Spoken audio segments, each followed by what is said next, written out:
Es ist eine sehr intensive Diskussion, die seit einigen Monaten schon öffentlich und international geführt wird über die sogenannte EU-Taxonomie. Auch das BASE hat sich dazu geäußert, namentlich Jochen Alswede mit seinem Team unserer Forschungsabteilung. Sie haben eine Stellungnahme verfasst. Was sind die Kritikpunkte an dieser EU-Taxonomie, so wie wir sie jetzt kennen?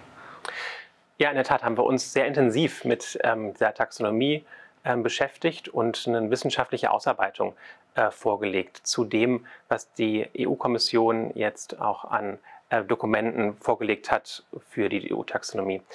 Was steht so drin, genau? Ja. Das wäre spannend. Wir haben eine ganze Reihe von verschiedenen Kritikpunkten herausgearbeitet, warum aus unserer Sicht die EU-Taxonomie fälschlicherweise davon ausgeht, dass Kernenergie nachhaltig sein könnte. Ich will davon mal so zwei rausgreifen.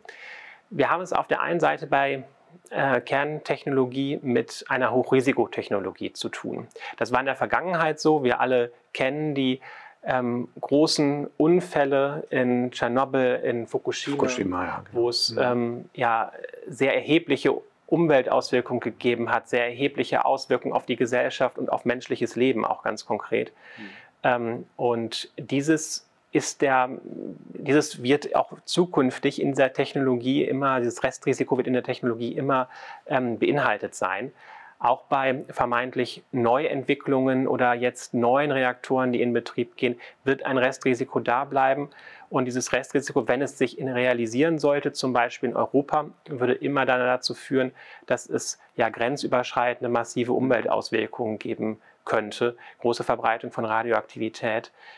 Und auch das beste Regelwerk kann diese Unfälle nicht ganz ausschließen. Weiterer Aspekt? Ein weiterer Aspekt ist die sogenannte Proliferation. Das heißt, es ist ein Fachbegriff für die Tatsache, dass bei Kerntechnologien der zivile und die militärische Anwendung eng zusammenhängen. Das heißt im Klartext, dass Technologien, die in der Kernkraftwerkserzeugung, auch im Betrieb von Kernkraftwerken, auch für militärische Zwecke verwendet werden können. Also ist nicht auszuschließen, wer Atomkraft will, möchte vielleicht, muss man vorsichtig natürlich sagen, auch die Bombe haben. Genau, das ist nicht auszuschließen und vor allem, man muss ja immer im Zweifelsfall von den schlechten Eigenschaften oder den schlechten Intentionen ausgehen, wenn man Risiken begrenzen will. Deswegen gibt es ja auch im Bereich ein sehr intensives Sicherungsregime international. Aber wir kennen auch die Fälle, wo das schon versagt hat, wo Staaten zu Atombomben gekommen sind, die eigentlich nicht dazu hätten kommen sollen. Und diese Technologie ist und bleibt immer damit verbunden, dass es dieses Risiko gibt, dass Material abgezweigt werden kann, das für den Nuklearwaffeneinsatz ist.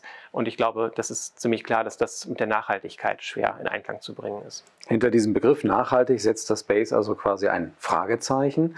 Wenn man jetzt auf die Aufgabe des BASE auch schaut, nämlich die Suche nach einem sicheren Endlager hier in Deutschland, was hat es da für eine Verbindung, womöglich Nachhaltigkeit, Endlager, Suche danach und die Vorstellung der EU-Taxonomie?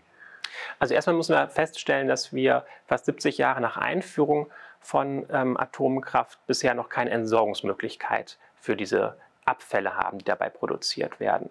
Und das gilt nicht nur für Europa, sondern weltweit haben wir keine Entsorgungsmöglichkeit für hochradioaktive Abfälle. Kein Endlager ist weltweit in Betrieb. Das alleine ist sozusagen erstmal etwas, was mit Nachhaltigkeit schwer in Einklang zu bringen ist.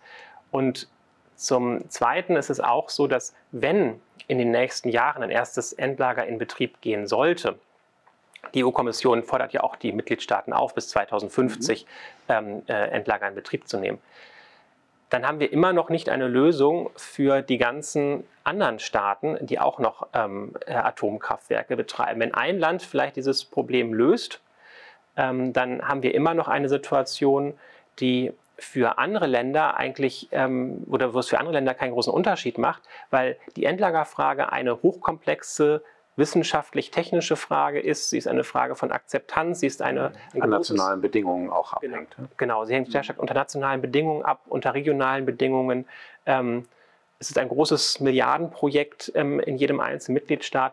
Das heißt, wir können nicht davon ausgehen, dass es einfach eine Übertragbarkeit gibt, nach dem Motto, wenn ein Land es gelöst hat, haben alle anderen praktisch auch die Lösung schon. So ist es leider nicht bei der Kernkraft. Die Debatte wird intensiv geführt, viele politische Aspekte werden genannt, es wird teilweise leidenschaftlich gestritten um diese Taxonomie. Das BASE ist ein Bundesamt und begleitet das Ganze wissenschaftlich, fachlich, sachlich. Wird es so weitere Begleitung dieser Taxonomieentwicklung seitens des BASE geben? Ja, wir werden die Debatte auf jeden Fall weiter begleiten. Wir werden unsere fachliche Expertise auch weiterhin einbringen, insbesondere wenn es um Sicherheitsfragen und Sicherungsfragen geht, werden wir das Bundesumweltministerium weiter beraten für die Diskussionen, die auch auf EU-Ebene stattfinden. Wir werden weiterhin natürlich auch uns öffentlich sozusagen äußern und unsere Expertise mit zur Verfügung stellen für die Öffentlichkeit und für die öffentliche Debatte. Und nicht zuletzt werden wir uns insbesondere auch anschauen, was eigentlich diese sogenannten vermeintlichen neuen Reaktortypen, die ja auch gefördert werden sollen. Abgekürzt. Ne? Genau, Small Modular Reactors oder andere, die auch in der Taxonomie gefördert werden sollen. Da werden wir uns auch in Zukunft immer genau anschauen, was für Reaktortypen sind das eigentlich und insbesondere was für Sicherheitsfragen gehen mit diesen neuen Typen einher. Und nach allem, was wir bisher sehen, bleiben sehr wichtige Sicherheitsfragen weiterhin bestehen. Die sind keineswegs risikolos, diese Anlagen, und machen zum Teil auch nochmal ganz neue Herausforderungen auf, was die nukleare Entsorgung angeht. Das werden wir auch weiterhin natürlich sehr eng verfolgen und unsere Expertise da einbringen. Die Debatten, die Auseinandersetzung bleibt also sozusagen nachhaltig. Das war Jochen Alswede zur EU-Taxonomie und auch den Stellungnahmen des BASE dazu. Vielen Dank. Sehr gerne.